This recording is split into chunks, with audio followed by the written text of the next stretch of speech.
So the sessions I teach are private, and I wouldn't share any of my students' work with you on video, on the web.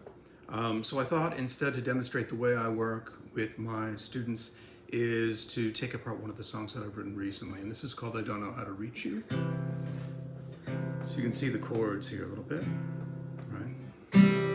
Sort of in tune. So the way you begin a song will set up the narrative. If you begin a song in a way that's too vague, you risk losing the listener, right? So I'm thinking of one of the greatest beginnings of a song that I can remember is by my friend Tom Burris, strangely. But you could point to other songwriters, Tom Waits and KT Tungstall, others, that begin something with a punch. He has a song that begins, I saw my bare feet, and that's when it occurred to me. All right, so already, what? It was the middle of my life, long ago married. I had a family. I wasn't prepared to die. I'm in, all right? So I needed to write a song about kind of a longing and loss song, more or less compiled from different people that I wish I was still in touch with from my life, called I Don't Know How to Reach You. So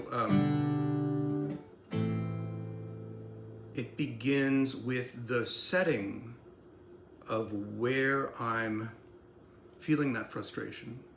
So it starts, I stayed awake all night again, staring at my ceiling fan. Is there somewhere in this town I ought to be? All right, so this begins the setting of restlessness, sleeplessness, and the feeling that something's going on, but I can't figure out where, and I'm near it. If I could find out where you are, I'd spend the night inside my car to narrow down the gap between you and me. When I was on tour years ago with Dar Williams, I was in Alabama, Birmingham, I think, and she was in Albuquerque. And foolishly, I thought, well, I can get there in a night. It was really a night and a day. I forget how many hours I drove, maybe 22. But I remember that feeling of passing through just truck stops and nothing in Oklahoma. And I'm trying to get that sense in as few words as possible here. And the chorus is, because I don't know how to speak the right words to beseech you to find your way back home, because I don't know how to reach you. So obviously, I don't know how to say does not work here. I don't know how to express or any of these other words. It's simple. Speak the right words to convince you, to motivate you, no, it's a strange, old Englishy sounding word, beseech. And this is totally fine. We get even if we don't use this word, we get the meaning from the context. And it ties the chorus together in terms of the rhyme.